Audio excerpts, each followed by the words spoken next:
Our next honoree has made his life's goal to help people gain financial independence and use that independence to move forward in life. And I want to go a little bit off script to say is when I found out that I was going to be presenting this award to Malcolm, MJ Harris. I just love that Malcolm MJ Harris. I thought, who's this guy? So I Googled him, and pages come up, and video after video of the most motivational, powerful, inspirational videos. I was blown away. I couldn't stop. I must have had a frenzy on YouTube. And I was like, this guy is incredible. How come I have never heard of this man before? And it is such an honor and a pleasure, and I want you to hear what inspired him to help so many. The dining room table has been the launching pad for many a career. For Malcolm MJ Harris, it was there that he started his multi-million-dollar enterprise, National Care Financial Group, which has become one of the largest African-American-owned financial services firms. I went into the financial services industry because I wanted financial freedom for myself. I was a management consultant initially. I worked with two of the big four consulting firms, and I hated every day of it. I was not good at my job. I got in because I had a friend there. So, they say it matters who you know. And so I didn't like it. I didn't like the environment. I didn't like being the only brown person in the room a lot of the time. It was my grandmother. She's owned an insurance agency since 1981. She said, why don't you get an insurance license as a way to earn some extra money? And with that extra money, you can figure out what you want to do next. Malcolm thought he knew what he wanted to do next. Save his money and open a Subway store. That never materialized because he found financial services fulfilled his desire to help others. I always had a desire to help people. And I think that's what I didn't like about management consulting. I didn't feel like I was really helping people. And I didn't feel like I was alive doing that kind of work. And so for me, it was so perfect to come into financial services because it was a way for me to help people in such a core area and in an area that I myself needed help within. I grew up without much money and I didn't have much financial literacy when I was growing up. So I was able to help people in this way that I knew was vital for them to be able to live a full, fulfilled life. The most meaningful advice I've ever received was actually from my grandmother, and it was to take the limits off of how you see yourself. My grandmother's always been completely supportive of who I am in every single way.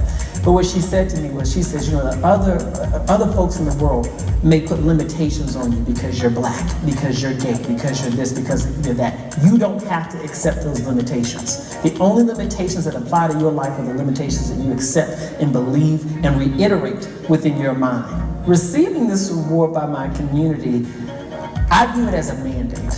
The name of the award is Passing the Torch. And I view this award as a mandate to me to be a beacon of light to anyone who's watching, gay, straight, somewhere in the middle. To be a beacon of light to them of what's possible when you live authentically and when you choose to live at your full potential every day. That's all I do. That's all I do. I did not set on a path to head this company and to have all the things that come with it, material and otherwise. I said about this path to say, I just simply want to live a life where I can be my best and live in the full light of what I was designed to do. And so I view receiving this award as really a mandate to continue doing that because other people are watching. And I view my life as an example of what's possible for other people.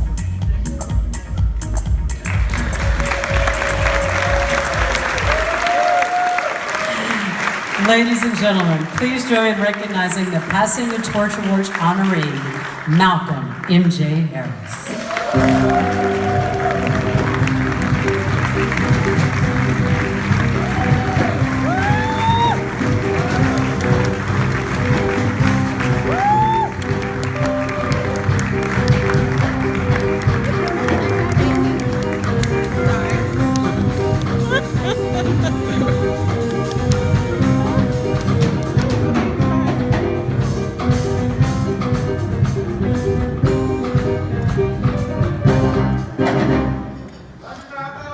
I love you too.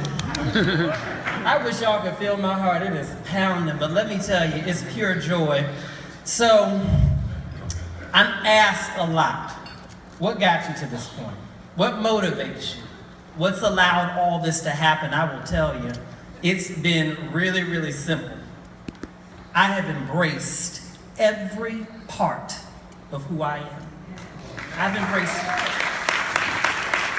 I truly do believe that every last one of us, from the folks sitting in these expensive seats in the front, to the people who are working hard serving your food tonight, I believe that every last one of us has got a purpose, has got a calling, and that we're all beautifully and wonderfully made. We're enough as we are. We really are.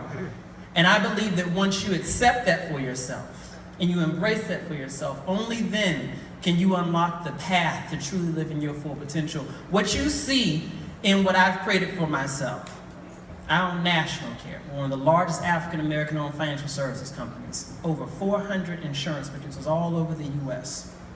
What you see is not a successful financial services CEO.